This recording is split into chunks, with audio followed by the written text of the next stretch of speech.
आइए बच्चों, आपका स्वागत है भारत का भूगोल क्लास नंबर 28 में।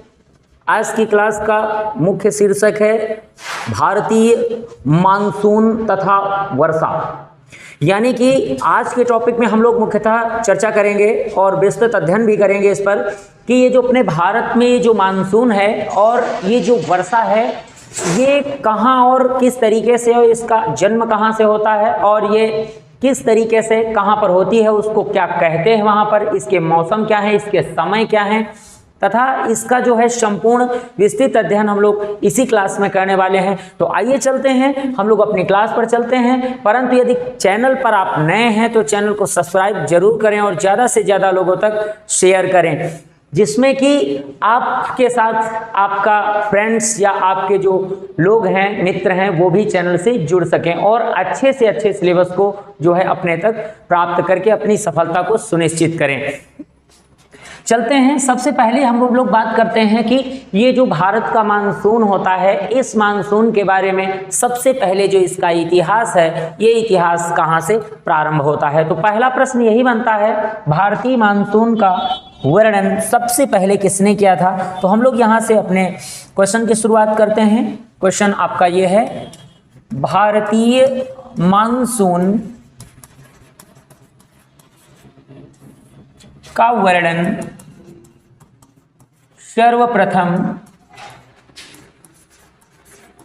अल-मसूदी ने किया था। यानी कि जो हमारे जो मानसून विद रहे हैं अल-मसूदी, उन्होंने सबसे पहले इस पर जो है चर्चा की थी। अल-मसूदी, ध्यान रखेंगे, अल-मसूदी ने किया था, इस चीज को जरूर ध्यान रखेंगे। यानी जो अल-मसूदी थे, इन्होंने सबसे पहले अपने भारत के मानसून पर उन्होंने चर्चा की और उसके बारे में उन्होंने सबसे पहले बताया था। अब हम लोग चलते हैं अपने अगले प्रश्न की ओर। भारत की ये जो जलवायु है कैसी है, तो यहाँ से अगले क्वेश्चन की ओर चलते हैं। भारतीय जलवायु जो है वो कैसी है, तो हम लोग उस पर देखते हैं कि किस प्रकार की अपने भारत में जलवायु उपस्थित है। फिलहाल हम लोग जलवायु का एक अलग चैप्टर पढ़ेंगे जो उसमें विस्तृत अध्ययन करेंगे, परंतु जलवायु से ही मानसून की आगे चल के उत्पत्ति होती है, इसलिए हम लोग जान लेते हैं कि अपने भारत की जो विशेषतः जलवायु है वो कैसी है। तो यहाँ याद रखेंगे हम लोग, उष्ण कटिबंधीय मानसूनी जलवायु।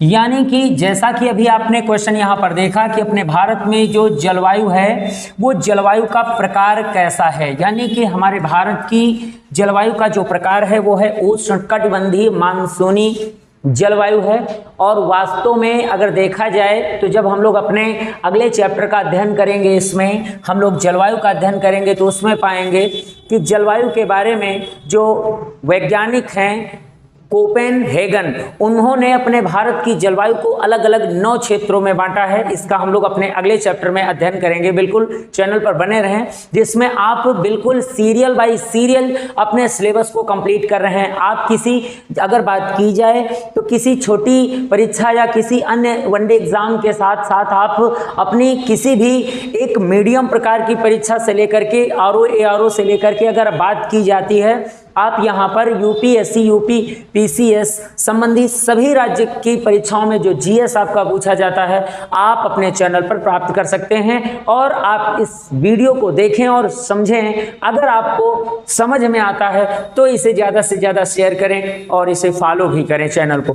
तो देखते हैं हम लोग अपने अगले पॉइंट की ओर देखते हैं। जैसा कि यहाँ पर बात की गई है कि भारत की जलवायु कैसी है और भारत के मानसून का सबसे पहला वर्णन किसने किया था। तो जैसे अभी हमने बताया, उष्णकटिबंधीय मानसूनी जो जलवायु है ये कोपेनहेगन द्वारा बताया गया, जो हम अपनी अगली क्लास में हम लोग जलवायु के बारे में पढ़ेंगे तो विस्तृत अध्ययन करेंगे। परंतु वर्तमान में हम लोग अपने मानसून और वर्षा के बारे में हम लोग यहाँ पर देख रहे हैं।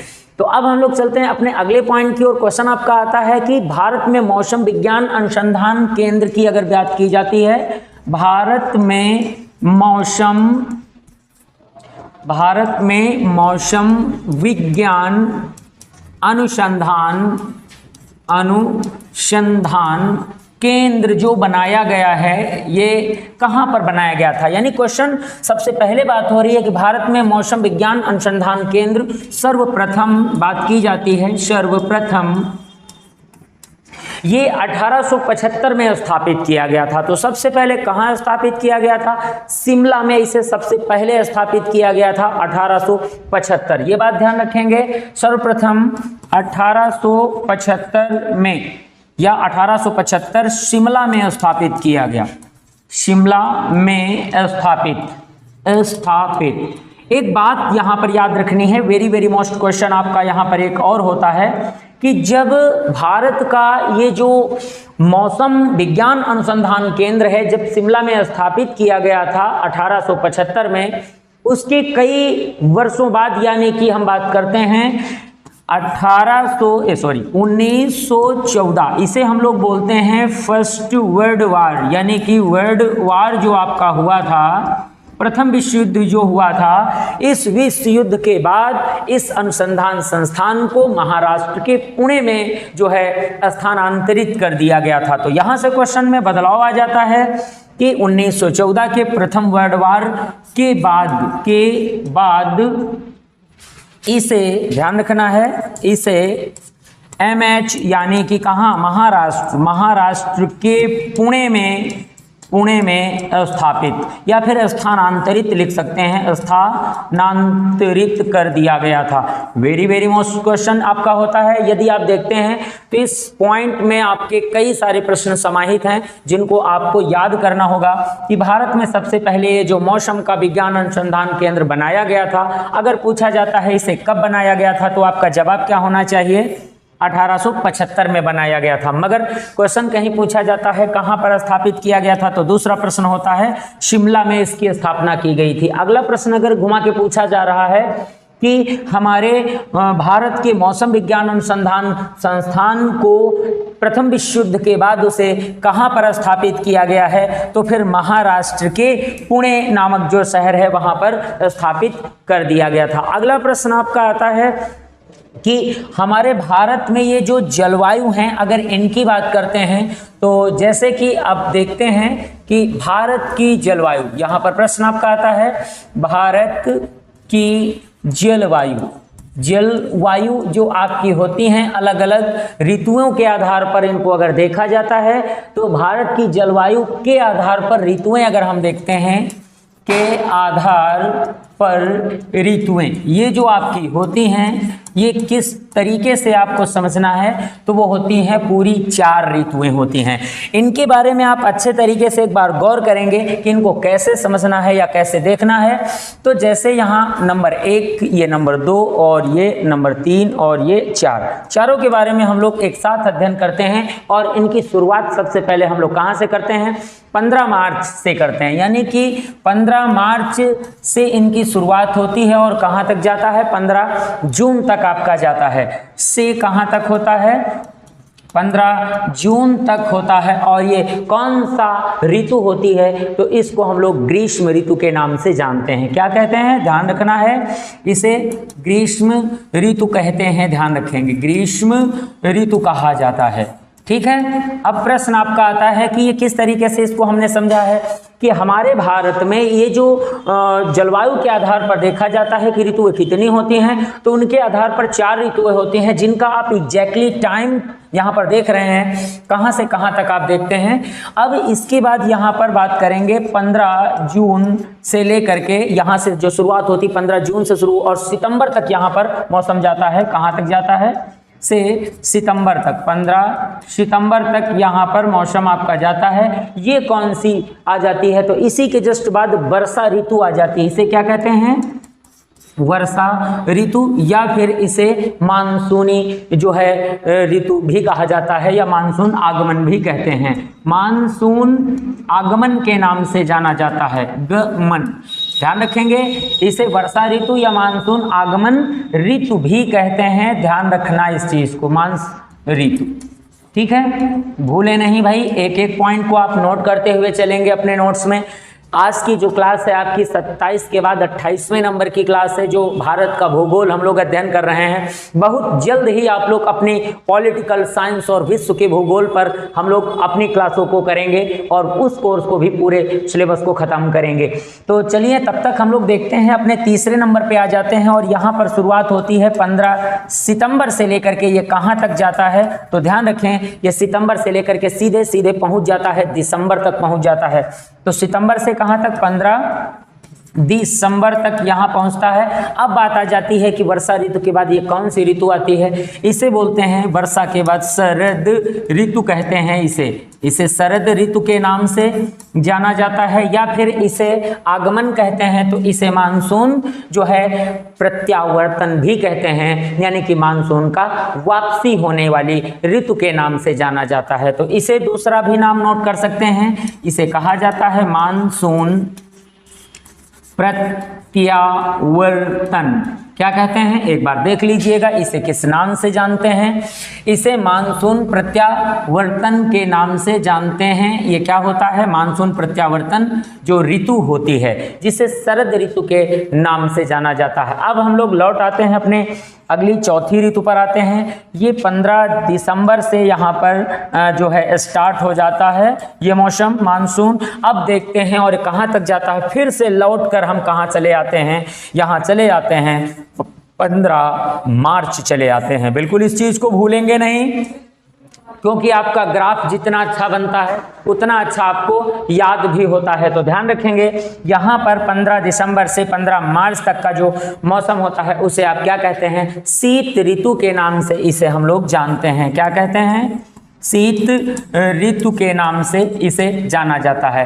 अब यदि हम इन चीज़ को थोड़ा सा एक आधारिक आधार पर गौर करते हैं तो जो देखने को हमको मिलता है कि अपने भारत के जो 12 महीने होते हैं वो किस तरीके से यहाँ पर बांटे गए हैं, तो उनको हम लोग अपने आधारिक रूप में ही समझेंगे। सबसे पहले यदि हम देखना शुरू करते हैं तो देखते हैं कि जिस तरीके से पहला और यहाँ पर चौथा, यदि पहला और चौथे के रूप में यहाँ पर हम सबसे पहले देख रहे हैं जो कि यहाँ बात की जा रही है, तो पहला और चौथा ये जो हमारा महीना होता है, अगर कॉमन की बात करें तो देखेंगे ये मार्च फिर लौट के आ जाता है। तो दोनों टच होते हैं आपस में और ये दोनों आपस में टच होते हैं। तो अगर इससे समझ पाते हैं तो एक बात गौर करेंगे, यहाँ पर भारत में अलग अलग तरीके से अगर देखा जाता है तो मानसून की अलग अलग शाखाएं काम करती हैं। यहाँ पर मानसून की 2 शाखाएं भारत में पाई जाती हैं। तो उन 2 शाखाओं में यदि हम देखते हैं तो हमारे कौन से वाले में, शीत ऋतु वाले में और कौन से ग्रीष्म ऋतु वाले में, इन दोनों ऋतु वाले में जो मानसून सक्रिय रहता है वो कौन सा मानसून सक्रिय रहता है, उत्तर पूर्वी मानसून। इसे क्या कहते हैं, उत्तर पूर्वी मानसून यहाँ पर सक्रिय रहता है। इन महीनों में हमारे भारत में कौन सा मानसून ज़्यादा तेजी से सक्रिय रहता है, उत्तर पूर्वी मानसून से कहीं न कहीं छुट-पुट बरसात होती रहती है। परंतु यदि हम बात करते हैं कि जिसे हम दक्षिण पश्चिम मानसून कहते हैं, इसे क्या कहते हैं, ये दोनों महीनों के मानसून को जो आप देख रहे हैं वर्षा ऋतु और शरद ऋतु वाले, इसको क्या कहते हैं, इसे कहते हैं दक्षिण पश्चिम मानसून कहा जाता है। इस चीज को ध्यान रखेंगे। इन दोनों महीनों में अगर इन दोनों ऋतुओं की बात करते हैं तो इन दोनों ऋतुओं के मिले जुले जो महीने होते हैं इनमें कौन सा मानसून सक्रिय रहता है, तो इनमें सक्रिय रहता है दक्षिण पश्चिम मानसून, या फिर इसको अरब सागर की शाखा मानसून भी कहा जाता है। इसे क्या कहते हैं, इसे कहते हैं बंगाल खाड़ी मानसून कहा जाता है। इसे बंगाल की खाड़ी मानसून के नाम से जानते हैं और इसे क्या कहते हैं, अरब सागर की मानसून शाखा कहा जाता है। तो दोनों को आप अच्छी तरीके से यहाँ समझ पाए होंगे। अब हम लोग देखते हैं कि किस तरीके से प्रश्नों को आप आगे समझेंगे। तो जैसे ही हम लोग अपने महीनों को शुरू करते हैं और बात करते हैं कि अपने भारत में जो वर्षा ऋतु प्रारंभ होती है, तो उसके आधार पर यदि देखा जाए, यदि गौर किया जाता है तो सबसे पहला प्रश्न यहाँ पर यही आ जाता है कि भारत में मानसून का जो प्रारंभ होता है वो किस तरीके से होता है, या फिर इनकी स्थिति भारत में किस तरीके से आती है। तो आइए चलते हैं, सबसे पहले हम लोग अपने ग्राफ से थोड़ा सा समझते हैं, उसके बाद हम लोग अपने इसको अध्ययन करेंगे। तो जैसे कि यहाँ पर आप देख पा रहे हैं, ये आपका एक ग्लोब है, यानी हमारी पृथ्वी है, और पृथ्वी की ये जो रेखा है इसे भूमध्य रेखा कहते हैं, और पृथ्वी की ये जो रेखा है इसे हम कर्क रेखा कहते हैं, और पृथ्वी की ये जो रेखा होती है इसे मकर कहते हैं। क्या कहते हैं भाई? इसे मकर रेखा कहते हैं, और इसे कर्क रेखा कहते हैं, और इसे कहते हैं भूमध्य रेखा कहते हैं। तो अब एक छोटी सी बात आती है कि ये जो अपना भारत है वो ग्रीनविच रेखा से, अगर हम बात करते हैं ग्रीनविच रेखा से कौन से गोलार्ध में है, इसे कहा जाता है पूर्वी गोलार्ध कहते हैं। ध्यान रखना है, इसे पूर्वी गोलार्ध और इसे क्या कहते हैं? पश्चिमी गोलार्ध के नाम से जाना जाता है। तो दोनों बातें आप यहाँ समझ पा रहे हैं। और अपने भारत की स्थिति उत्तर पूर्वी गोलार्ध की तरफ, यानी इधर हो गया आपका उत्तर और इधर हो गया पूर्वी। तो अपने भारत की स्थिति जो है उत्तर और पूर्वी गोलार्ध की तरफ, यदि यहाँ पर हम लोग गौर करके समझते हैं तो इस तरीके से अपने भारत की स्थिति हम लोगों को यहाँ देखने को मिल जाती है। फिलहाल ये जो मानचित्र है एक काल्पनिक प्रकार का मानचित्र है, क्योंकि जगह यहाँ पर बहुत नहीं है, इसी हिसाब से ये मानचित्र आपका बना हुआ है। तो इस तरीके से अपने भारत की जो स्थिति शुरू हो जाती है वो कौन से अक्षांश से शुरू हो जाती है? तो इस अक्षांश का नाम होता है, बिल्कुल यदि गौर करें तो इसको बोलते हैं 68.7 डिग्री देशांतर। और अपने भारत का जो सबसे आखिरी देशांतर, जो बिल्कुल सबसे पूर्वी देशांतर होता है, ये कौन सा होता है? ये होता है 97.25 डिग्री देशांतर होता है। ध्यान रखेंगे 97.25। तो दोनों के बीच में अपना भारत स्थित है। अब यदि हम बात करते हैं मानसून की, तो जिस तरीके से मानसून की बात की जा रही है उस तरीके में सबसे पहले एक प्रश्न आता है कि यहाँ की जो दक्षिणी गोलार्ध की पवनें होती हैं इसे हम दक्षिणी गोलार्ध कहते हैं। दक्षिणी गोलार्ध की जो दक्षिण पूर्वी मानसूनी पवनें होती हैं जो यहाँ से निकलती हैं, बिल्कुल इन चीज़ों को ध्यान रखेंगे। यहाँ से जैसे ही ये पवनें निकलती हैं तो उनकी दिशा बिल्कुल किस दिशा की ओर होती है? ध्यान रखना, इनकी दिशा सीधी होती है, जो कि पश्चिम की दिशा में जा रही होती हैं। परंतु ये जब मानसूनी पवनें क्या करती हैं, ये जब मानसूनी पवनें उत्तरी गोलार्ध में भूमध्य रेखा को पार करती हैं, जब यही पवनें क्या करती हैं, भूमध्य रेखा को पार करती हैं, तो इनकी जो दिशा होती है, इनकी दिशा में परिवर्तन हो जाते हैं।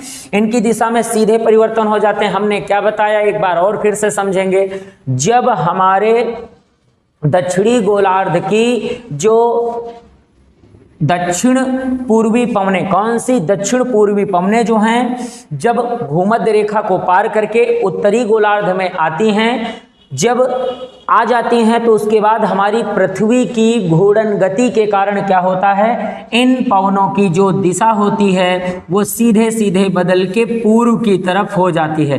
किस तरफ हो जाती? ध्यान रखेंगे, इनकी जो दिशा हो जाती है वो सीधे पूर्व की तरफ हो जाती है, जिससे मानसून सबसे पहले अगर देखा जाता है तो दो भागों में बंट जाता है। यहीं से मानसून दो भागों में बंट जाता है। एक मानसूनी पवन जो यहाँ चली जाती है, ये आगे की ओर निकल जाती है, वो लौट कर बाद में अपने भारत में आती है, मगर सबसे पहले देखेंगे ये वाली पवन सीधे चली जाती है। तो दो भाग बन गए, किस तरीके से? तो अब यहाँ पर हम अपने प्रश्न को शुरू करेंगे। भारत में मानसून की दो शाखाएं हैं, यहीं से क्वेश्चन आपका शुरू हो जाता है। बिल्कुल शुरू करेंगे।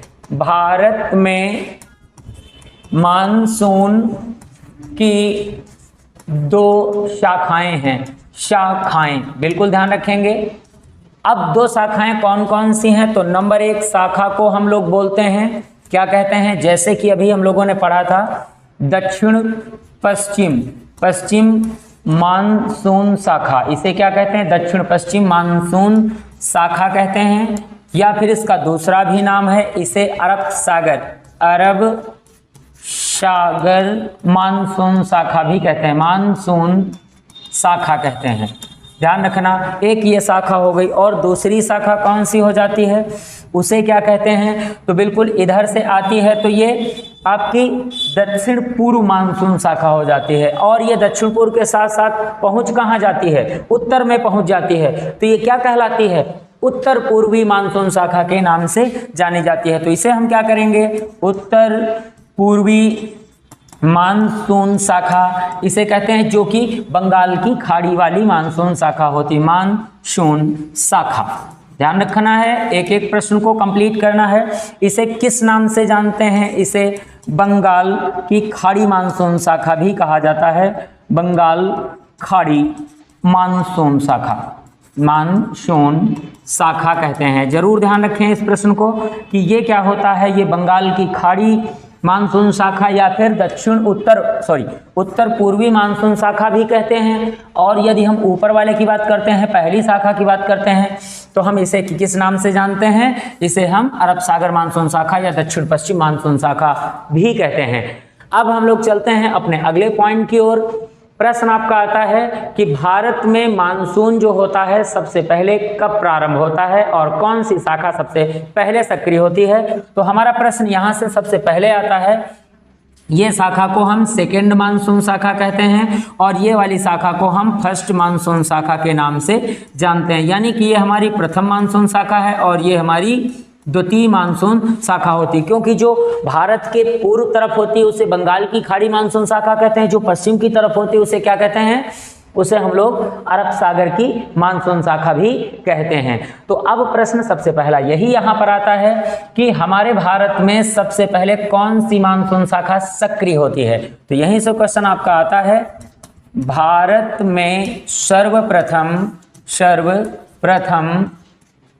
अरब सागर शाखा, ध्यान रखना है कौन सी शाखा, अरब सागर शाखा सक्रिय होती है।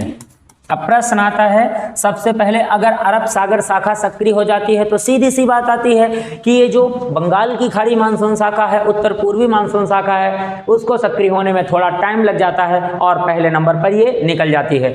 दूसरा प्रश्न आपका क्या होता है, याद कर लीजिए यहाँ पर, भारत में सर्वाधिक वर्षा, यदि इस क्वेश्चन की हम बात करेंगे, भारत में सर्वाधिक वर्षा देने वाली शाखा, अब इसकी बात की जाती है तो ये देने वाली शाखा कौन सी है, तो सबसे ज्यादा जो वर्षा देती है अपने भारत को वो कौन सी शाखा है, तो याद कर लीजिए यहीं पर ये जो शाखा है वो है अरब सागर शाखा है, जो कि सबसे ज्यादा भारत में बरसात प्रदान करती है। यदि हम बात करते हैं तो 100% का, यानी कि 100% में से यदि देखा जाए तो ये पूरे 100% में 80% वर्षा जो होती है वो प्राथमिक शाखा से होती है और लगभग 20% जो वर्षा होती है वो केवल दूसरी शाखा या फिर जिसे बंगाल की खाड़ी मानसून शाखा से वर्षा होती है। तो बिल्कुल एक एक प्रश्न को आप नोट करते हुए चलेंगे, जैसे कि हम इन प्रश्नों को पॉइंट बाय पॉइंट नहीं कर रहे हैं, हम आपको बिल्कुल थ्योरिकल बेस में समझाते हुए आगे चल रहे हैं, जिसमें अपने क्वेश्चन को जरूर नोट करते रहेंगे। ठीक है, चलते हैं अगले अपने क्वेश्चन की ओर आ जाते हैं। जैसा कि यहाँ पर बात की गई है, भारत में यदि देखी जाती है तो अलग अलग शाखाएं हैं और अलग अलग शाखाओं में अलग अलग प्रकार की जो हैं बरसात देखने को मिलती है। दोनों अलग अलग क्षेत्र भी हैं और पहले कौन सक्रिय होती है उसके आधार पर भी हम देखते हैं। तो अगला प्रश्न आपका यहाँ से यही बन जाता है, भारत में सर्वप्रथम वर्षा जून के प्रथम सप्ताह में, जैसा कि अभी आप गौर करो, अपने ऊपर वाले प्रश्न को गौर करो जहां पर अभी आपने अपना ग्राफ बनाया था जहां पर वर्षा ऋतु लिखी थी, तो देखेंगे यहां पर क्या लिखा है, वर्षा जो शुरुआत हो जाती है ये अपने उत्तर भारत में 15 जून से शुरू हो जाती है, परंतु इसकी शुरुआत जून महीने से ही हो जाती है, जो कि प्री मानसून शाखा के नाम से 15 दिन तक जाना जाता है। जैसा कि अभी यहाँ पर देखेंगे, जून के प्रथम सप्ताह इसका होता है, यहाँ पर ध्यान रखेंगे, प्रथम सप्ताह में, यानी कि जैसा प्रश्न आपका यहाँ पर कहा जा रहा है कि भारत में सर्वप्रथम वर्षा जून के प्रथम सप्ताह में डैश करके याद कर लीजिए, केरल के तटीय भागों पर होती है। ये कहाँ पर होती है, केरल के तटीय भागों पर होती है, ये जरूर ध्यान रखें, भागों पर होती है। अब इस चीज की जब हम चर्चा करते हैं कि केरल के तटीय भागों पर जब ये वर्षा शुरू होती है तो कौन सा मानसून होता है, इसे हम जो है अरब सागर मानसून शाखा या दक्षिण पश्चिम मानसून शाखा के नाम से जानते हैं। और छोटी सी बात यदि हम यहाँ समझें तो एक बात और मिलती है कि यहाँ पर जून के प्रथम सप्ताह से लेकर के दूसरे सप्ताह तक इसको क्या कहा जाता है, क्योंकि ये केवल केरल के तटों पर ही भारी बरसात कराता है 8 से 15 दिन के बीच में, तो दूसरे सप्ताह तक यहाँ पर वर्षा कराता रहता है, यानी 15 जून तक इसके तटीय छोर पर ही वर्षा कराता है। इसे क्या कहते हैं, तो दूसरे क्वेश्चन पे हम इसी प्रश्न को फिर से देखेंगे। जो दूसरा प्रश्न बनता है क्या है, यहाँ पर देखेंगे केरल के तटीय भागों में जून के प्रथम सप्ताह से द्वितीय यानी कि द्वितीय सप्ताह तक की वर्षा क्या कहलाती है, यानी इस वर्षा को क्या कहते हैं, इसको सबसे पहले हम लोग प्री मानसून कहते हैं, प्री मानसून कहा जाता है। तो प्री मानसून जो अपने भारत में आता है वो कौन सी शाखा का होता है, ये भी आपको ध्यान रखना है। जो प्री मानसून होता है वो आपका अरब सागर मानसून शाखा से ही आता है, ठीक है। और सबसे पहले कहाँ पर प्रवेश करता है, ये केरल के तटीय भागों में प्रवेश करता है, जहां पर आप देखेंगे कि सबसे भारी वर्षा यहाँ पर होती रहती है 15 दिन तक। इसके बाद यदि बात करते हैं, ये मानसून आगे की तरफ बढ़ता है। तो अब हम लोग देखते हैं इसके अगले वाले प्रश्नों को कि किस तरीके से हम लोग समझेंगे कि यहाँ पर ये जो ग्रीष्म ऋतु की, अगर हम एक एक पॉइंट की शुरुआत करते हैं। अब सबसे पहली ऋतु आपकी कौन सी आती है, गौर करिएगा सब लोग, बिल्कुल सारे बच्चे एक साथ पॉइंट को समझेंगे जैसे जो बात की जा रही है। चलते हैं ग्रीष्म ऋतु में, हम लोग वापस आ जाते हैं, देखते हैं कि ग्रीष्म ऋतु में किस तरीके से जब हम आते हैं, यानी कि जब हमारे मानसून के हिसाब से, मौसम के हिसाब से, जलवायु के हिसाब से यदि देखा जाता है तो हमारे भारत की स्थिति जब आती है ग्रीष्म ऋतु की, इसका प्रारंभ होता है, तो वास्तव में यहाँ पर अगर हम शुरुआत करते हैं तो 15 मार्च से इसकी शुरुआत हो जाती है और ये कहाँ तक जाता है, जून तक जाता है। तो जैसा कि अभी हम लोगों ने अपने इसके जस्ट पहले अभी इसी क्लास में जब देखा तो इसका जो टाइम होता है वो क्या होता है, 15 मार्च से जो है 15 जून तक इसका टाइम होता है। तो इस स्थिति में क्या स्थिति अपने भारत में उत्पन्न होती हैं वो हम लोग देखेंगे। जैसे कि सबसे पहले यहाँ पर हम गौर करेंगे तो हम लोग प्राप्त करते हैं कि जैसे ही उत्तर भारत में ये महीने आते हैं, ग्रीष्म ऋतु का मौसम आता है, तो ग्रीष्म ऋतु के मौसम में अगर हम बात करेंगे तो आरजे और पंजाब और इसके साथ ही यूपी और ये जो बिहार का एरिया होता है, यहाँ पर बिल्कुल प्रश्न के हिसाब से ही आप लोग नोट्स बनाएंगे। आरजे, पंजाब, यूपी और बिहार में जब यहाँ पर लू चलती है, ठीक है, बिहार में लू चलती है तो उसी समय, यानी कि हम लोग बात कर रहे हैं कि ये जो पवन है जिसे हम लोग लू कहते हैं, तो ये पवन एक शुष्क और जो है गर्म पवन होती है, शुष्क और गर्म पवन होती है जिसे लू कहते हैं। ये किन राज्यों में चलना प्रारंभ हो जाती है, तो बिल्कुल हमारे सभी बच्चे जरूर ध्यान रखेंगे, इसका प्रारंभ होता है ग्रीष्म ऋतु में। ये मार्च से चलना प्रारंभ हो जाती है और ये जून तक लगातार चलती रहती है। किन राज्यों में इसका प्रभाव देखने को मिलता है, तो राजस्थान में, पंजाब में और यूपी में और बिहार में। यदि देखें तो भारत की स्थिति के हिसाब से पश्चिम से चलना प्रारंभ होती हैं और ये पूर्व तक, बिहार तक सीधे जाती हैं। इन पवनों को उत्तर भारत में लू कहा जाता है। वास्तव में ये पछुआ पवनें होती हैं जो कि शुष्क और कैसी होती हैं, इनकी प्रकृति। दूसरा क्वेश्चन होता है लू की प्रकृति यहाँ याद रखेंगे। सबसे पहले तो उष्ण व शुष्क होती है, उष्ण व शुष्क होती है। यानी ये जो पवनें होती हैं ये कैसी पवनें होती हैं, ये गर्म और शुष्क पवनें होती हैं, इनमें नमी नहीं पाई जाती है और ये ज़्यादातर उत्तर भारत में रबी की फसलों को पकाने में सहायक होती हैं। यानी कि ये पवनें ये जो होती हैं ये पवन रबी की फसलें पकाने में सहायक है। ध्यान रखेंगे, पकाने में सहायक। ये प्रश्न जरूर ध्यान रखेंगे। यानी कि रबी की फसलों को पकाने वाली कौन सी पवन है जो उत्तर भारत में चलती है, तो ये जो लू होती है ये इन फसलों को पका देती है। यानी कि एक टाइम आता है जहां पर हमारी सारी फसलें पककर तैयार हो जाती हैं। अब यही बात देखते हैं कि जिस समय हमारे इन 4 राज्यों में मुख्यतः जब लू चलना प्रारंभ होती है तो बिल्कुल उसी समय में यानी 15 मार्च से 15 जून के बीच में ही कहाँ पर यह देखेंगे तो पश्चिम बंगाल, जिसे कहते हैं पश्चिम बंगाल में काल बैसाखी नाम से जो है बिल्कुल पवन चलती है। ये पवनें काल बैसाखी के नाम से कहाँ पर, पश्चिम बंगाल में चलती हैं। और यही पवन की बात करेंगे अगर हम लोग कहाँ पर, असम में ये किस नाम से चलती हैं, तो ध्यान रखना बोर्डो चिल। क्या कहते हैं इनको, बोर्डो चिल के नाम से इनको जाना जाता है। और इसी समय यदि हम देखते हैं कहाँ पर, उड़ीसा जिसे कहते हैं, तो उड़ीसा में यही पवनें क्या कहलाती हैं, नॉर्वेस्टर कहलाती हैं। नॉर्वेस्टर के नाम से इनको जाना जाता है। जैसे कि आप देख रहे हैं, इनको नोट करते चलें, एक एक प्रश्न को बिल्कुल सीरियल बाय सीरियल नोट करते चलें। यानी उड़ीसा में यही काल में, यही समय में, ये जो आप टाइम अभी पढ़े हैं इसी टाइम में जो अलग अलग स्थानों पर अलग अलग पवनें चलती हैं तो उनके बारे में भारी बरसात कराने का भी ये काम करती हैं। तो इनके बारे में भी हम लोग अभी देखेंगे।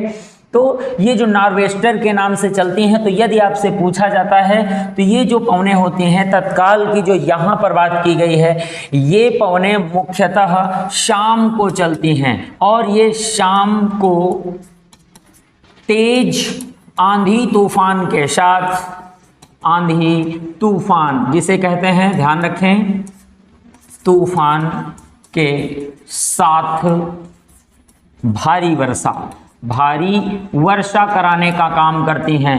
तो ये ऐसी पवनें होती हैं, पहली बात तो ये पवन, ये वर्षा शाम को होती है और किस तरीके से, ये आंधी तूफान एवं चक्रवातों के साथ, जैसे अभी यहाँ बात की गई आंधी तूफान के साथ होती है, यानी चक्रवातों के साथ ये बरसात होती है। तो ऐसी बरसात को बंगाल में क्या कहते हैं, काल बैसाखी कहा जाता है। असम में क्या कहते हैं, बोर्डो चिल कहा जाता है। और उड़ीसा में इस बरसात को क्या कहते हैं, तो ध्यान रखेंगे, नॉर्वेस्टर कहते हैं। अब हम लोग इन्हीं के सीरियल में हम लोग अपनी आगे की फसलों को देखते चलेंगे। यही टाइम में जब जून के प्रथम सप्ताह में अपने हम मानसून आते हैं तो यहाँ बिल्कुल तब तक ग्रीष्म ऋतु का अंत हो रहा होता है। तो धीरे धीरे स्टेप बाय स्टेप हम लोग आगे बढ़ते हैं।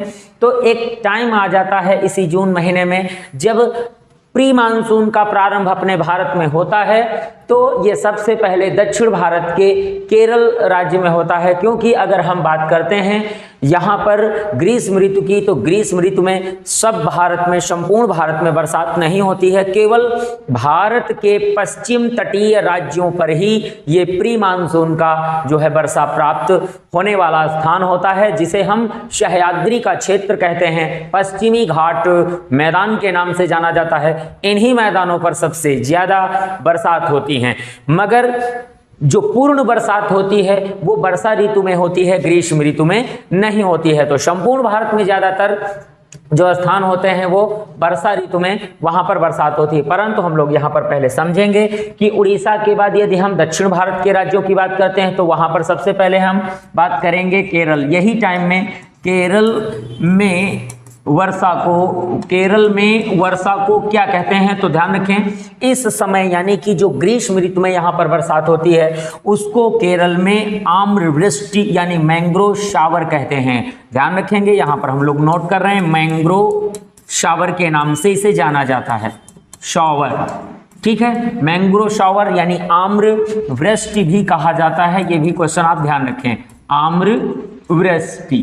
ठीक, ओके। अब हम लोग देख रहे हैं कि ये आम्रवृष्टि क्यों कही जाती है, क्योंकि जो यहाँ पर ये बरसात होती है, इस वर्षा से जो आम सर्दियों में वहाँ पर अपने यहाँ जब सर्दी होती है तो साउथ इंडिया में, दक्षिण भारत में जो है नॉर्मल मौसम होता है, उस समय वहाँ पर आम के बौर आ चुके होते हैं, फल भी लग चुके होते हैं, वो मजबूत फल हो चुके होते हैं, जिनको पकने में ये वर्षा सबसे सहायक होती है। यानी कि आमों को पकाने वाली वर्षा कहा जाता है। इसे क्या कहते हैं, ध्यान रखेंगे, आमों को पकाने वाली वर्षा, पकाने वाली वर्षा।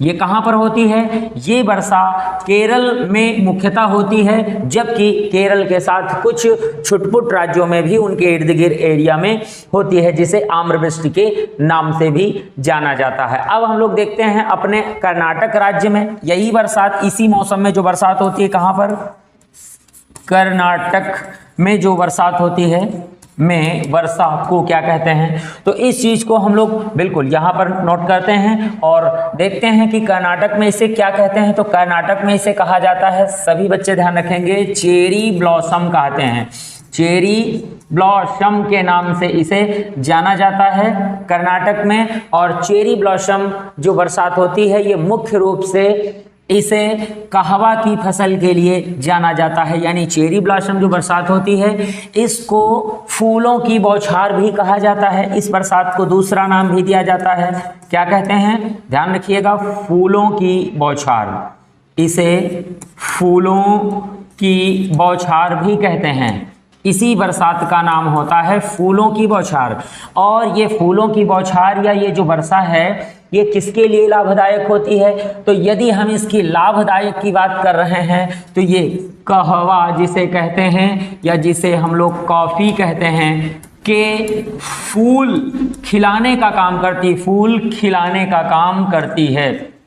यानी कि ये सुडौल फूल खिलना प्रारंभ होते हैं, जिससे कॉफी का प्रोडक्शन जो है भारी मात्रा में यहाँ पर कर्नाटक में होता है। तो पूरे भारत में अगर आपसे पूछा जाता है कि काफ़ी ये जो है काफ़ी का सर्वाधिक उत्पादन कौन सा राज्य करता है, याद रखेंगे कर्नाटक राज्य भारत में सबसे अधिक करता है। और ये जो बरसात होती है, किस नाम से, चेरी ब्लॉसम या फूलों की बौछार के नाम से इसे जाना जाता है। ये कहाँ होती है, किस मौसम में होती है। तो बिल्कुल जैसा कि अभी अपनी क्लास में आप पढ़ रहे हैं, ग्रीष्म ऋतु में ये प्रारंभिक वर्षा होती है, जिसे प्री मानसून के समय की वर्षा भी कहते हैं। अब हम लोग चलते हैं अपने अगले वाले, पश्चिम बंगाल में काल बैसाखी कहते हैं। तो इसी बरसात को हम लोग आ जाते हैं पूर्वोत्तर में, क्या कहते हैं, पूर्वोत्तरी भारत जो आपका होता है, नीचे लौट आते हैं इधर। तो पूर्वोत्तरी जो आपका भारत होता है, वहां पर इसे किस नाम से जाना जाता है। तो पूर्वोत्तरी भारत में इसे हम लोग नॉर्वेस्टर कहते हैं, क्या कहते हैं, नॉर्वेस्टर के नाम से जाना जाता है। जिस तरीके से अभी हम लोगों ने पढ़ा था कि इसे उड़ीसा में नॉर्वेस्टर कहते हैं, तो पूर्वोत्तर के जो हमारे सभी राज्य हैं, सेवन सिस्टर से मिला करके सभी जो राज्य हैं, उन राज्यों में जो बरसात होती है उसे क्या कहते हैं, नॉर्वेस्टर के नाम से जाना जाता है। अब यहाँ पर ये जो प्रत्येक बरसात होती है, वो प्रत्येक अलग अलग फसल के लिए लाभदायक मानी जाती हैं। तो यहाँ पर हम लोग इस चीज़ को भी एक साथ ही देखेंगे। असम में भी बोडोचिल कहते हैं, जैसे कि ऊपर से नीचे तक आपने देखा। तो यहाँ पर बहुत सारे आपके राज्य हो गए, और इन सब राज्यों की फसलों की मुख्य जो है उत्पादकता फसलों के बारे में देखेंगे। अब जब हम बात यहाँ पर एक बार ऊपर लौट कर आते हैं, और हम लोग अपने 3 जो हैं बरसातों की बात करते हैं। ये जो यहाँ पर होती हैं, काल बैसाखी के नाम से पश्चिम बंगाल में होती है, बोडोचिल के नाम से। यदि देख रहे हैं कि ये काल बैसाखी के नाम से यहाँ पर होती, दूसरी बोडोचिल के नाम से होती, अगली नॉर्वेस्टर के नाम से होती। ये जो 3 बरसातें होती हैं, इनकी विशेषता हमने क्या बताई, हमने बताया कि ये जो बरसात होती हैं, इनकी मुख्य विशेषता है कि ये शाम को होती हैं। अगली मुख्य विशेषता होती है कि ये आंधी तूफान एवं चक्रवात के साथ भारी वर्षा कराती हैं। अब यहाँ पर इनकी मुख्य विशेषता क्या होती है, मुख्य विशेषता क्या होती है, या फिर इनमें कौन सी फसलों को सर्वाधिक लाभ होता है। तो यहाँ ध्यान रखेंगे, पटसन एवं जूट, ध्यान रखेंगे, पटसन एवं जूट की जो फसल होती हैं, उनके लिए सबसे लाभदायी फसल मानी जाती है। यानी कि सबसे ज़्यादा ये बरसात कौन सी फसलों को लाभ पहुंचाती है, इनके उत्पादन को बढ़ा देती है। तो पटसन, जूट, मेस्टा जिसे कहा जाता है, ध्यान रखेंगे, पटसन हो गया, जूट हो गया, मेस्टा हो गया, एक बार फिर से समझ लें, मेस्टा के नाम से जाना जाता है, पटसन, जूट, ये रेशेदार फाइबर युक्त फसलें होती हैं जिनसे जो है सन, सनई या फिर रस्सियां निर्माण की जाती हैं या अन्य प्रोडक्ट भी यहाँ पर बनाए जाते हैं। तो आपने देखा कि इन 3 बरसातों का जो है मुख्य उद्देश्य अगर देखें तो पूर्वोत्तर से। अब केरल की बात करते हैं तो केरल में अभी हमने आपको बताया कि ये क्यों जानी जाती है, इसे मैंग्रोव शावर कहते हैं, आम्रवृष्टि कहते हैं। इसकी मुख्य विशेषता क्या होती है, ये दक्षिण भारत के केरल, कर्नाटक में जो कुछ छुटपुट बाग लगे हुए हैं, आम के बाग लगाए जाते हैं, उन बागों में ये आमों की फसल जो बिल्कुल मजबूत फल में लगी होती है वो पकना प्रारंभ हो जाती है। दक्षिण भारत में सबसे पहले यही बरसात इन फलों को पकाने का काम करती है, इसीलिए इसे मैंग्रोव शावर भी कहते हैं। दूसरा क्वेश्चन, कर्नाटक में इस बरसात का काम क्या होता है? वैसे तो नाम चेरी ब्लॉसम है या फूलों की बौछार भी कहा जाता है। चेरी ब्लॉसम या फूलों की बौछार जो होती है, इसका मुख्य जो प्रॉफिट होता है, जो इसका लाभ होता है वो क्या होता है, कॉफी के फूल जो होते हैं, कहवा के जो फूल होते हैं, जो कि चिकमंगलूर के जंगल कर्नाटक में सबसे भारी मात्रा में लगाए गए हैं कॉफी के बागान, वहां पर पूरा बाग जो है फूलों से लद जाता है और यहाँ उत्पादन सबसे ज्यादा होता है। अब पूर्वोत्तर की बात आई, यहाँ पर नार्वेस्टर के नाम से यहाँ पर जो ये बरसात होती है, तो इसके बारे में भी हम लोग देख लेते हैं। ये पूर्वोत्तर के 7 राज्यों में ये बरसात होती है जिसको 7 सिस्टर कहा जाता है। अब इस बरसात का जो मुख्य लाभ मिलता है वो क्या मिलता है, इस फसल कौन सी फसलों को है जो ये लाभ पहुंचाने का काम करती है, तो बिल्कुल गौर से समझेंगे। ये मुख्यतः जो चाय की फसल होती है, चाय की फसल, उनके लिए सबसे ज्यादा महत्वपूर्ण होती है नार्वेस्टर, जो पूर्वोत्तरी भारत की होती है। मगर यदि हम बात यहाँ पर कर रहे हैं, यहाँ असम की बात कर रहे हैं, तो असम में ये जो बोडो चिल नाम की बरसात होती है, ये बरसात डायरेक्टली इन फसलों के साथ साथ ये जो है चाय की खेती के लिए महत्वपूर्ण होती है, ये भी याद रखेंगे। अब हम लोग चलते हैं अपने अगले प्रश्न की ओर, यानी अगले टॉपिक की ओर, जो आपका क्या आता है, जिसे हम लोग कहते हैं कि वर्षा, जिसे वर्षा कहा जाता है, वर्षा ऋतु कहा जाता है। जैसे कि अभी आपने सबसे पहला देखा कि यहाँ पर जो ऋतु के बारे में अभी हम लोग देख रहे थे, वो ग्रीष्म ऋतु के बारे में देख रहे थे, जिसका टाइम आपने देखा कि ये है। और इसके जस्ट बाद जो है हम लोग अपनी अगले वाले पॉइंट्स पे चलते हैं और ऋतु यहाँ पर हम नंबर 2 डालते हैं। और दूसरी ऋतु कौन सी है, यहाँ पर प्रारंभ हो जाती है वर्षा। ठीक है, ध्यान रखना है, यहाँ कौन सी ऋतु अब प्रारंभ हो जाती है, ये वर्षा ऋतु आपकी प्रारंभ हो जाती है। और वर्षा ऋतु के बारे में जब हम पढ़ेंगे तो इसका टाइम सबसे पहले ध्यान रखें, जून से सितंबर तक का इसका टाइम होता है। कहाँ से शुरू होता है, जून से सितंबर तक होता है, सितंबर तक होता है। तो यहाँ 15 जून से ही ये शुरुआत करी जाती, ध्यान रखेंगे ये कब से शुरुआत करेंगे, ये शुरुआत वही बात आती है 15 जून से ही इसकी शुरुआत होगी। और जो है 15 सितंबर तक ये वर्षा ऋतु हमारे भारत में जो है चलती है। तो इसके बारे में सबसे पहले हम लोग गौर करेंगे कि किस तरीके से ये प्रारंभ होती है। तो वही बात लौट के आती है, जैसे सबसे पहले इसके पहले स्टेप में हम लोगों ने पढ़ा था कि अपने भारत का ये जो साउथ इंडिया, जैसे आप यहाँ पर एक बार ग्राफ से थोड़ा सा समझ लीजिएगा जिसमें क्वेश्चन ज़्यादा अच्छे समझ में आ जाएं। तो बिल्कुल ये हुआ हमारा कौन सा, ये हुआ हमारा दक्षिण भारत। ये दक्षिण भारत से ही हमें मतलब है, क्योंकि सभी बच्चे जानते हैं कि वर्षा का जो आगमन होता है वो हमारे अरब सागर से पहले होता है, यानी बंगाल की खाड़ी से सेकंड नंबर पर होता है, या फिर हिंद महासागर से होता है। तो सबसे पहला प्रश्न यहाँ पर यही आ जाता है कि हमारे भारत में वर्षा का प्रारंभ इस स्थान, जिसे हम लोग क्या कहते हैं, गौर से बिल्कुल समझेंगे, ये स्थान हम लोगों का होता है जिसे केरल कहते हैं।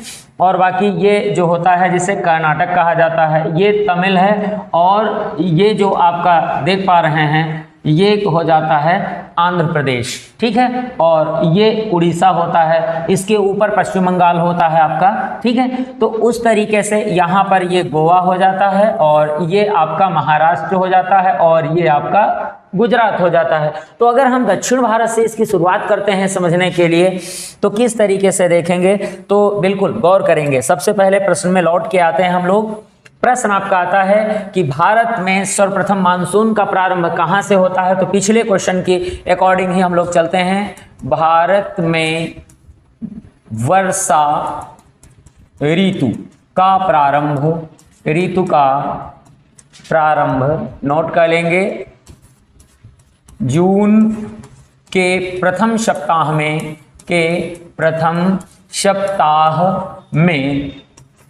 केरल से होता है। अब प्रश्न यहाँ पर बात आई कि भारत में वर्षा ऋतु का जो प्रारंभ होता है वो कहाँ से होता है। केरल से ही वर्षा ऋतु का प्रारंभ होता है, इस चीज को जरूर ध्यान रखें। अब बात दूसरी यहाँ भी आ जाती है कि जब केरल से वर्षा ऋतु हमारी प्रारंभ होती है तो यहाँ पर पहली वर्षा को क्या कहते हैं। तो ये बात समझने वाली है कि ऐसी वर्षा को हम लोग कहते हैं प्री मानसून कहते हैं, क्योंकि ये जो 15 जून से बरसात शुरू होती है तक जाती है, जून के प्रथम सप्ताह से 15 जून तक जो बरसात जाती है इस वर्षा को ही हम लोग प्री मानसून कहते हैं। क्योंकि जून के बाद 15 जून के बाद जुलाई आते आते संपूर्ण भारत में मानसून सक्रिय हो जाता है। इस चीज को यहाँ ध्यान रखना है कि जब ये जून खत्म होता है तो उसके बाद जुलाई में संपूर्ण भारत एक ऐसा एरिया है जो कि वर्षा की चपेट में रहता है या वर्षा से प्रभावित रहता है। तो अब अगला प्रश्न आता है कि भारत में मानसून जो होता है कि 2 शाखाएं हैं। जैसे कि अभी इसके पहले भी क्वेश्चन पढ़ा था तो जल्दी से कर लेते हैं। 2 शाखाएं, ये जरूर ध्यान रखें। ये 2 शाखाएं कौन कौन सी होती हैं। एक शाखा को हम लोग कहते हैं अरब सागर शाखा कहते हैं और दूसरी को कहते हैं बंगाल खाड़ी शाखा। जैसे बिल्कुल अभी पीछे समझे हुए थे तो इसको कहते हैं उत्तर पूर्वी मानसून शाखा कहते हैं, इसको दक्षिण पश्चिम मानसून शाखा कहते हैं। तो दोनों बातें आई, यानी कि इसको इधर वाली को हम क्या कहते हैं, उत्तर पूर्वी मानसून शाखा कहा जाता है, ध्यान रखना है। और इसे क्या कहते हैं, इस शाखा को दक्षिण पश्चिम मानसून शाखा या फिर वही बात आई अरब सागर मानसून शाखा कहा जाता है। अब प्रश्न आता है कि भारत में सबसे पहले कौन सी मानसून शाखा सक्रिय होती है। तो सबसे पहले दक्षिण पश्चिम मानसून शाखा जो होती है यही सक्रिय होती है। मानसून शाखा जो होती है ये सबसे पहले सक्रिय हो जाती है। तो अब हम लोग क्वेश्चनों को करना यहाँ से प्रारंभ करते हैं और आगे भी देखते चलेंगे जल्दी से कि जो ये प्रश्न आपने देखे कि इसमें प्री मानसून का प्रारंभ होता है और मेन मानसून का प्रारंभ होता है। तो जैसे ही अपने भारत में वर्षा ऋतु का जो मानसून होता है जैसे ही वो चलना प्रारंभ होता है तो आपने पढ़ा था पिछली अभी इसी पार्ट्स में पीछे पढ़ा था कि जब मानसून आता है तो सबसे पहले केरल राज्य में कदम रखता है। तो भारत का कौन सा राज्य है जहां पर मानसून कदम रखता है, केरल राज्य में। और ये जून का कौन सा सप्ताह होता है, पहला सप्ताह होता है। परंतु हम आपको बताते हैं कि यहाँ पर आपका एक पर्वत श्रृंखला फैली हुई है इस तमिलनाडु में और केरल के भाग में थोड़ा सा। ये पर्वत जो फैला है इसको हम लोग क्या कहते हैं, इस पर्वत श्रृंखला को नीलगिरी के नाम से जाना जाता है। बिल्कुल बीचों बीच में दोनों के खड़ा हुआ है, नीलगिरी पर्वत श्रृंखला कहते हैं। ध्यान रखेंगे इसको क्या कहते हैं, नीलगिरी, ब्लू माउंटेन के नाम से इसे भी जानते हैं, नीलगिरी पर्वत कहते हैं। अब जब मानसून यहाँ पर प्रवेश करता है तो उस दौरान क्या होता है, उस दौरान ये मानसून केरल के तटों पर तो भारी बरसात कराता है 1 जून से लेकर के 15 जून तक। मगर इस जो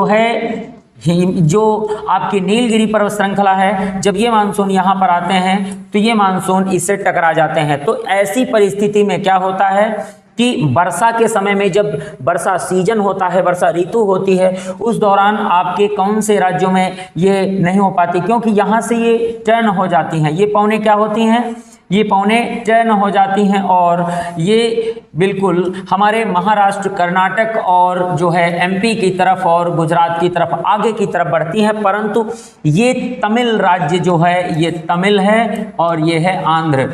इनमें बरसात जो है नहीं हो पाती है। यानी जून के महीने में कौन से राज्यों में यहाँ बरसात नहीं होती है, तो ये जून के महीने में इन दो में बरसात नहीं होती। क्यों नहीं होती है? क्योंकि इनको नीलगिरी के कारण वृष्टि छाया प्रदेश कहा जाता है। प्रश्न अगला यहाँ पर आपका बनता है कि मानसून के प्रारंभ में तमिल व आंध्र में वर्षा नहीं होती है। क्यों नहीं होती है? उसके रीजन हमने बताए कि नीलगिरी पर्वत श्रृंखला जो होती है वो बिल्कुल बीचों बीच तमिलनाडु और केरल के बीच में खड़ी है। जब केरल में मानसून प्रवेश करता है तो उससे मानसूनी पवनें टकरा करके अपना मार्ग बदल देती हैं और तमिलनाडु और आंध्र प्रदेश के तटों पर, यहाँ पर आपका कोरोमंडल तट होता है, इस तट पर बरसात बिल्कुल नहीं होती है। परंतु इन तटों पर बरसात जो होती है वो मानसून के प्रत्यावर्तन काल में बरसात होती है। इस चीज को भी हमें ध्यान रखना होगा। तो चलते हैं, वापस आते हैं और फिर देखते हैं कि अब जब ये मानसून यहाँ पर प्रवेश करता है तो उसकी स्टेप में एक एक प्रश्न को हम उठाते हैं। तो सबसे पहला प्रश्न आता है, जब मानसून अपने यहाँ पर आता है तो उसे प्री मानसून के साथ साथ धीरे धीरे, दूसरा क्वेश्चन जो नोट करना है वो नोट करें, यानी कि जुलाई सप्ताह में या जुलाई मास में वर्षा संपूर्ण, जिसे क्या कहते हैं, संपूर्ण भारत में होने लगती है। संपूर्ण भारत में होने लगती है, ये ध्यान रखेंगे। ये कब होने लगती है? तो जुलाई मास जब आता है तो धीरे धीरे संपूर्ण भारत वर्षा की चपेट में हो जाता है, जबकि प्रारंभ 1 जून से होकर के जून के पहले सप्ताह में होता है। अब दूसरा क्वेश्चन आपका क्या आता है, फिर समझेंगे। मानसून के समय में जब ये बरसात होती है तो प्रश्न धीरे धीरे बनता है, वर्षा ऋतु में सर्वाधिक वर्षा, ध्यान रखेंगे सर्वाधिक वर्षा कहाँ होती है? तो यहाँ पर ध्यान रखेंगे मासिन राम, जिसे कहा जाता है मासिन राम मेघालय जिसे कहते हैं, ध्यान रखना मेघालय कहा जाता है। तो मासिन राम मेघालय में सबसे ज्यादा वर्षा होती है। अब यहाँ वर्षा क्यों होती है? तो उसके पीछे रीजन है, एक पहाड़ियों की श्रृंखला है जिसे कहते हैं गारो, जिसे दूसरे को कहते हैं खासी और इसे कहते हैं जयंतिया। यानी कि गारो, खासी और जयंतिया, इनकी आकृति इस तरीके से बनी हुई है कि जो मानसूनी पवनें होती हैं वो अंदर प्रवेश तो कर जाती हैं, परंतु उसके बाद इनको निकलने का स्थान नहीं मिलता है, जिसके कारण संपूर्ण आर्द्रता नमी जो होती है वो यहीं पर छोड़ दी जाती है। यही कारण से मासिन राम मेघालय में भारत में सबसे ज्यादा वर्षा वाला स्थान घोषित है, जो कि पहले यही स्थान हुआ करता था जिसे हम लोग क्या कहते थे, चेरा पूंजी कहते थे। मगर अब प्रश्न आपका, स्थान नाम चेंज है, परिवर्तन है, अब यहाँ पर मासिन राम मेघालय हो चुका है। अब अगले प्रश्न की ओर चलते हैं, इसे बिल्कुल नोट कर लीजिएगा।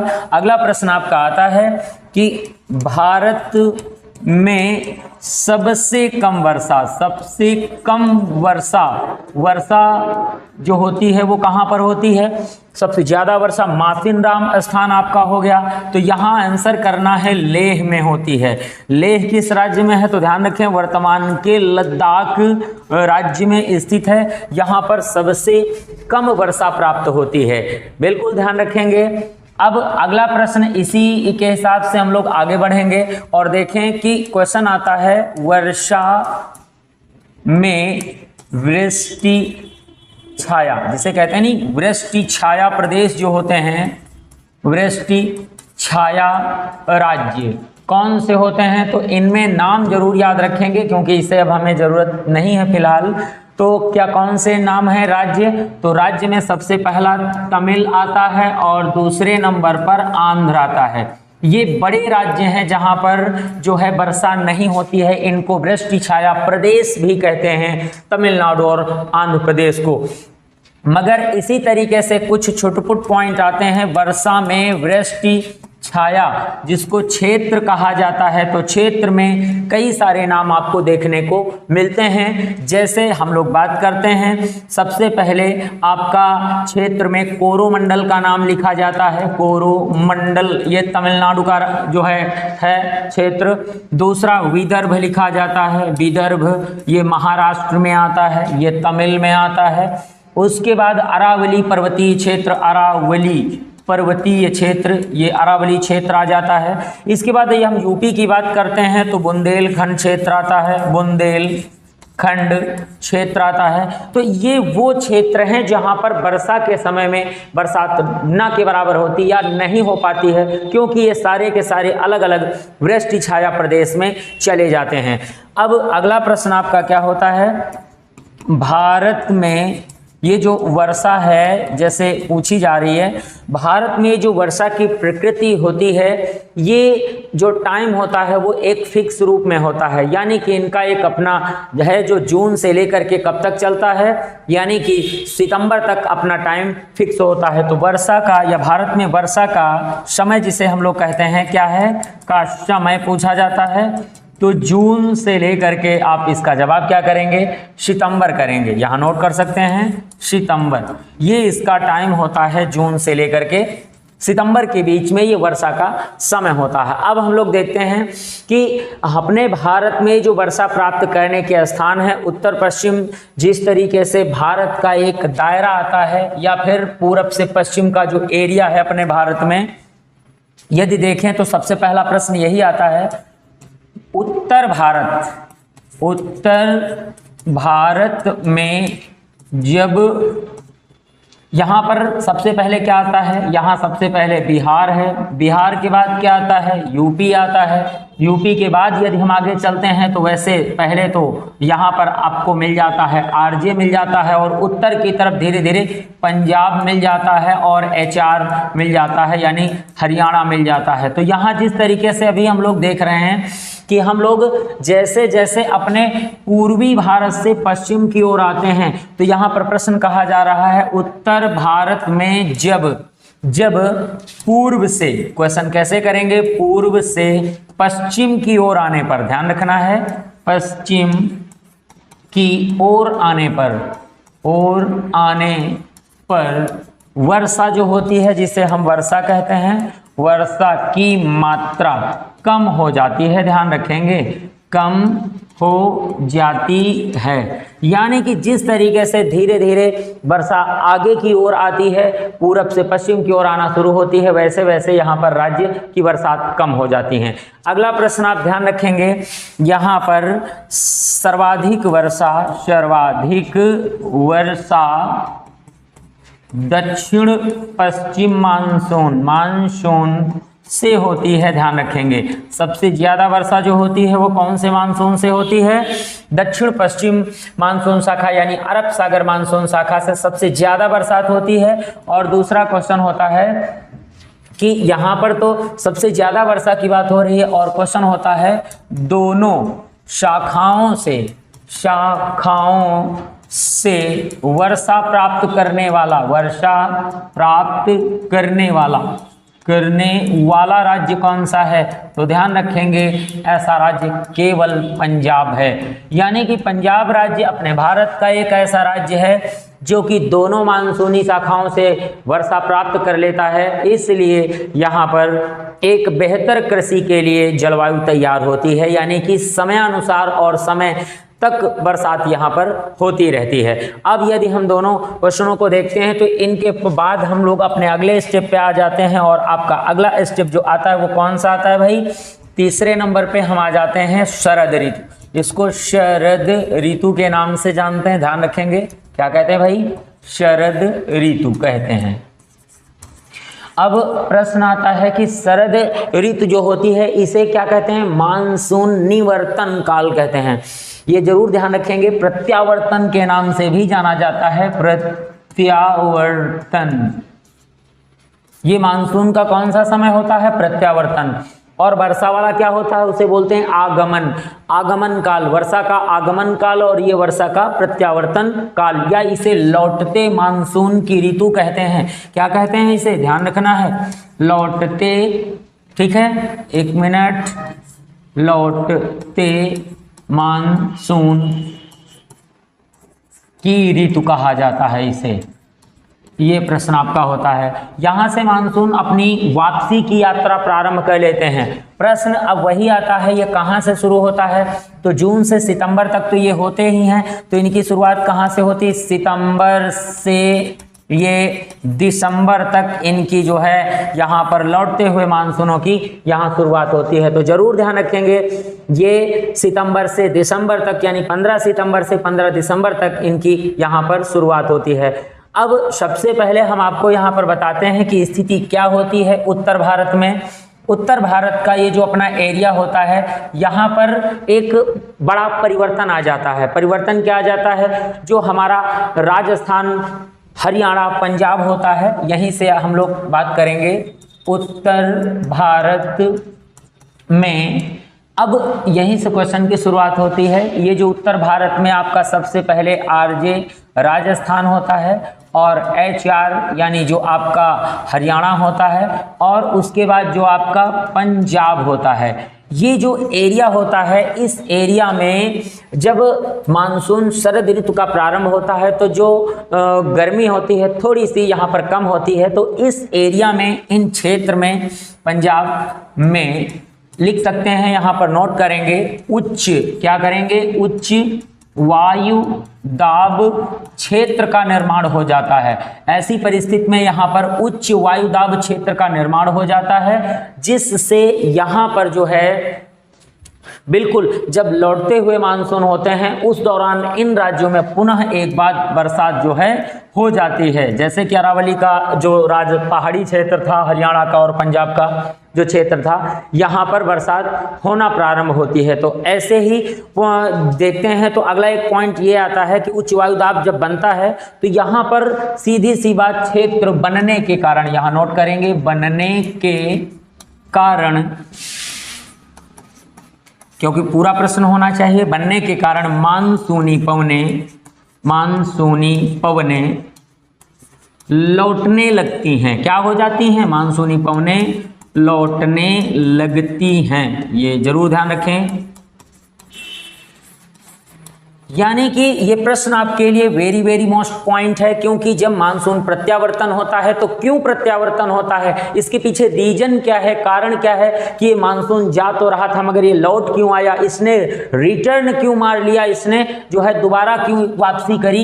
इसलिए करी क्योंकि जब शरद ऋतु का प्रारंभ होता है तो सितंबर महीने में क्या होता है, मौसम की जो उष्णता होती है वो थोड़ी कम हो जाती है और कम होते ही ये जो राजस्थान और हरियाणा और पंजाब क्षेत्र होता है, ऐसे क्षेत्र में उच्च वायुदाब का क्षेत्र बनने लगता है। और जब यहाँ उच्च वायुदाब का क्षेत्र बनने लगता है तो ये जो मानसूनी पवनें होती हैं ये पुनः इस दिशा की ओर लौट आती हैं। ठीक है, तो ये प्रश्न आपका बनता है। चलते हैं अगले प्रश्न की ओर, यानी कि हम लोग अपने शरद ऋतु में देखते हैं दूसरा पॉइंट क्या है, या इस वर्षा को आप यहाँ पर क्या कहते हैं? ऐसी वर्षा को यहाँ लौटते मानसून की वर्षा भी कहा जाता है।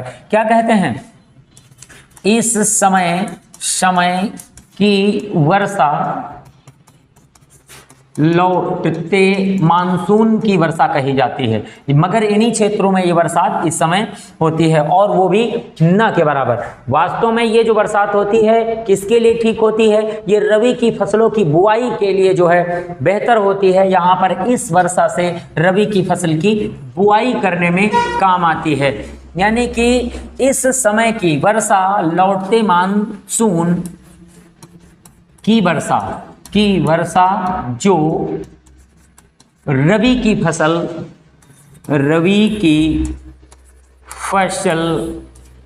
बुआई की जाती है। वेरी वेरी मोस्ट पॉइंट आपका होता है। और अब हम लोग वापस आ जाते हैं अपने चौथे नंबर पॉइंट की तरफ आ जाते हैं। और चौथा नंबर प्रश्न आपका क्या है? शीत ऋतु। वेरी वेरी मोस्ट पॉइंट आखिरी ये मानसून एवं वर्षा का बिल्कुल आखिरी पॉइंट है, जहां से हम संपूर्ण भारत के मानसून एवं उनकी वर्षा के बारे में देखे हैं। तो जैसे कि अभी यहाँ बात की जा रही है, शीत ऋतु की बात की जा रही है, ये कहाँ से कहाँ तक होती, जैसे अभी आपको बताया गया, शीत ऋतु का प्रारंभ बिल्कुल उसी दिसंबर से हो जाता है और लौट के वहीं तक जाता है जहां तक आपका प्रारंभ हुआ था। तो ये 15 दिसंबर से प्रारंभ हो जाती है और 15 जो है फिर वही मार्च आ जाता है। तो ये जो समय होता है वो शीत ऋतु का समय माना जाता है। अब प्रश्न यहाँ पर ये आता है कि इस स्थिति में अब क्या होता है कि जो सूर्य की स्थिति होती है वो दक्षिणायन हो जाती है। सूर्य जो हमारा होता है वो दक्षिणायन हो जाता है और इसी कारण से यहाँ पर उत्तर भारत में उच्च वायुदाब का क्षेत्र, यानी उच्च वायुदाब क्षेत्र से जो है भारत के उत्तरी मैदानों में बरसात यहाँ होने लगती है। तो एक बार फिर से क्वेश्चन को एक बार गौर करेंगे, यहाँ पर क्वेश्चन को कैसे समझना है। तो एक बार देखें, उत्तर भारत में उच्च वायुदाब क्षेत्र बनने लगता है, इस मौसम में क्या होता है, प्रश्न यहीं से शुरू करेंगे। उत्तर भारत में उच्च वायुदाब क्षेत्र, उच्च वायुदाब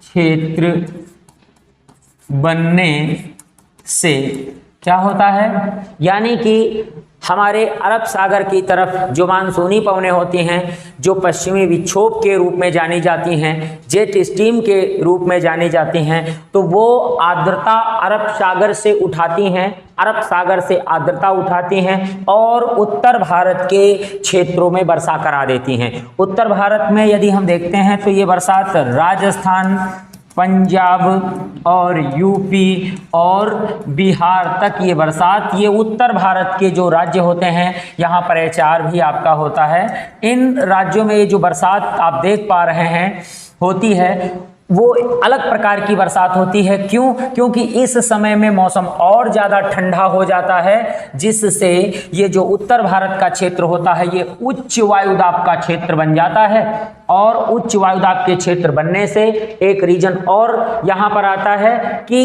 इसी समय में, क्वेश्चन यहाँ नोट करेंगे, इसी समय सूर्य दक्षिणायन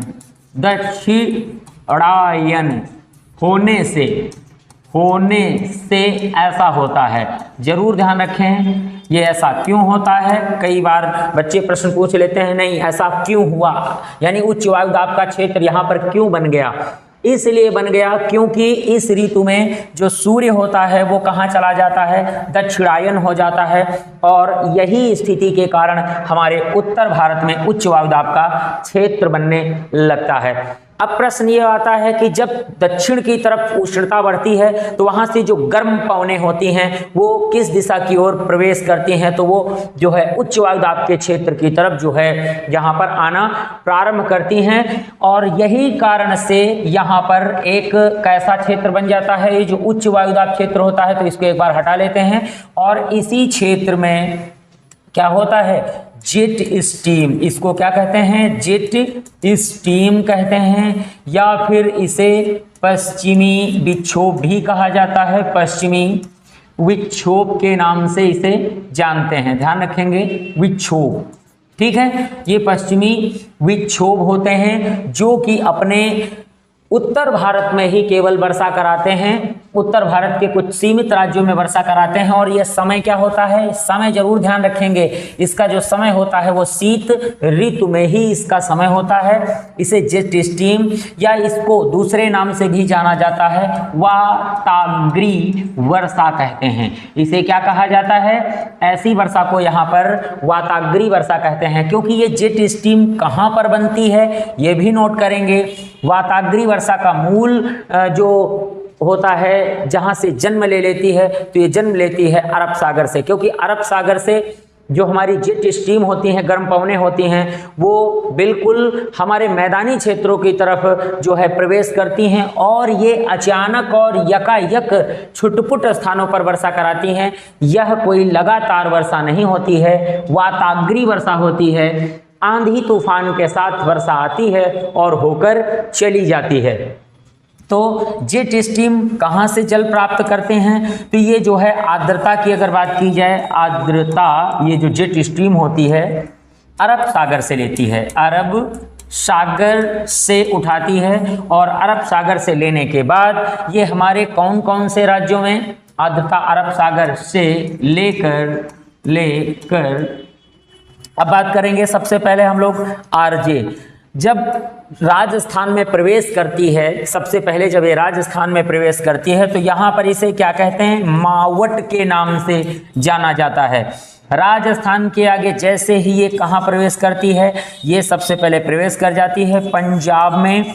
तो पंजाब में भी इसे क्या कहते हैं? पंजाब में भी इसे मावट के नाम से जाना जाता है। एचआर की अगर हम बात करें तो इसे हम लोग क्या कहते हैं? मावट ही कहते हैं, मावट के नाम से इसे जाना जाता है। यानी कि इन जो राज्य हैं, इन राज्यों में शीतकाल में होने वाली वर्षा, पश्चिमी विक्षोभों से होने वाली वर्षा को क्या कहते हैं? मावट कहते हैं। परंतु जैसे ही ये आगे आती है, बिल्कुल आप समझ गए, जैसे यूपी और बिहार में जब ये आती है तो यहाँ पर इस समय में ये जो वर्षा होती है, ये वर्षा कौन सी नाम से जानी जाती है? जो कि महीने कौन से होते हैं? बिल्कुल ऊपर एक बार गौर से समझ लीजिएगा।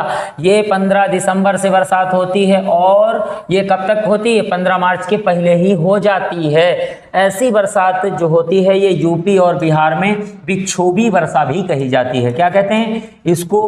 विक्षोभी वर्षा भी कहते हैं। ये ध्यान रखें, कौन सी वर्षा? विक्षोभी वर्षा कहा जाता है। इसे क्या कहते हैं? विक्षोभी वर्षा कहते हैं। अच्छा, अब एक प्रश्न ये आता है कि विक्षोभी वर्षा किस फसल के लिए लाभदायी होती है? तो ये रबी की फसल की प्रथम सिंचाई भी कही जाती है, द्वितीय सिंचाई भी कही जाती है रबी की फसल के लिए। यानी कि ये वर्षा रबी की फसल के लिए, रबी की फसल के लिए लाभदायक है। ये जरूर ध्यान रखें, किसके लिए लाभदायक होती है? ये जो रबी की फसल के लिए लाभदायक होती है। तो जैसे कि अभी आपने देखा, परंतु यदि ऐसी ही अभी हम लोगों ने बात करी कि यहाँ से वर्षा का टाइम बिल्कुल खत्म हो जाता है, किसी भी प्रकार से अब आगे वर्षा नहीं होती है, यानी कि ये कोई मानसूनी वर्षा नहीं थी। मानसूनी वर्षा तो केवल आपके वर्षा काल में ही प्राप्त होती है, जिसे आप वर्षा काल कहते हैं। मगर इसके बाद जो बीच में प्राप्त होती हैं उसे हम अलग प्रकार की वर्षा कहते हैं। जैसे कि यहाँ पर वृष्टि छाया वर्षा में ये जो राज्य की बात की गई है, जैसे अभी हम लोग पढ़ रहे थे, ये रहा आपका वर्षा का टाइम। यानी वास्तविक जो वर्षा होती है, जो मानसूनी वर्षा होती है, वो जून से सितंबर तक ही होती है। परंतु जो ग्रीष्म ऋतु में वर्षा होती है वो किन किन स्थानों पर होती है, आप लोगों ने पूरी क्लास में संपूर्ण अध्ययन किया। और उसके बाद शरद ऋतु में जो वर्षा होती है वो प्रत्यावर्तन की वर्षा होती है। वो कहाँ होती है, किस नाम से जानी जाती है, कहाँ नहीं होती है, ये भी आपने देखा। और उसके बाद जो वर्षा ऋतु में जो वर्षा होती है उसकी विशेषताएं क्या हैं, वो कहाँ बरसती हैं, या सबसे ज़्यादा कहाँ है, सबसे कम कहाँ है, और उनके प्रकार क्या हैं। और उसके बाद आपने देखा कि जब मानसून के बाद शीत ऋतु आती है तो शीत ऋतु में भी कुछ वर्षा होती हैं, जो कि उनका जो है विशेषता अलग है, जिसके कारण यहाँ पर वर्षा होती हैं। तो अब यहाँ पर हम लोग एक स्लाइड में देखते हैं और ये जान लेते हैं कि अपने भारत में ये जो वर्षा का क्रम है, इसी क्रम में यदि हम गौर करते हैं तो एक चीज़ पाते हैं कि जब यहाँ पर हम लोग देखते हैं तो पूर्ण रूप से हमें दिखाई देता है, जो कि वर्षा का एक एरिया होता है, वर्षा का एक एरिया होता है। और उस एरिया में जब हम लोग देखते हैं तो क्या पाते हैं, एक एरिया बन जाता है और उसमें मुख्यतः वर्षा के अलग अलग स्थान एवं अलग अलग वर्षा का जो मात्रा है वो दिखाई जाती है।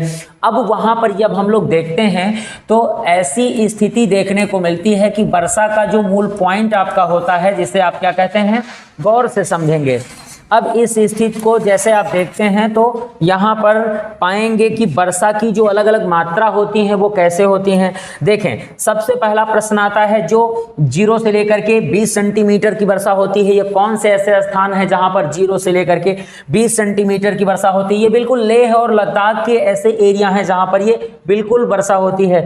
उसके बाद सबसे ज़्यादा वर्षा की बात हम लोग करते हैं जो बिल्कुल 400 सेंटीमीटर से भी अधिक बरसात होती है। ये कहाँ पर होती है? ये हमारे असम, मेघालय और उसके बाद अरुणाचल प्रदेश के जो है उत्तरी मेघालय के उत्तरी असम के भागों में सबसे ज़्यादा बरसात होती है। और ये सबसे ज़्यादा बरसात सह्याद्री के मैदानों में होती है, पश्चिमी घाट के मैदानों में होती है। और इस हिसाब से संपूर्ण भारत में जो सबसे ज़्यादा प्रकार की वर्षा होती है वो 100 से 200 सेंटीमीटर की बरसात होती है, जो सबसे ज़्यादा बड़े क्षेत्रफल में होती है। यह वर्षा जो होती है धान की फसल के लिए सबसे ज़्यादा मुख्यतः वर्षा होती है, जो कि जैसे कि देख पा रहे हैं पंजाब, हरियाणा से लेकर के ये उत्तर प्रदेश का संपूर्ण एरिया और उसके बाद देखते हैं बिहार एवं पश्चिम बंगाल का संपूर्ण एरिया इसी में आता है। उड़ीसा तक का पूरा क्षेत्र इसी में आ जाता है, जो कि ज़्यादातर धान की फसल के लिए सबसे महत्वपूर्ण होता है। तो आज की क्लास बस यहीं तक, मिलते हैं अगली क्लास में, तब तक के लिए जय हिंद।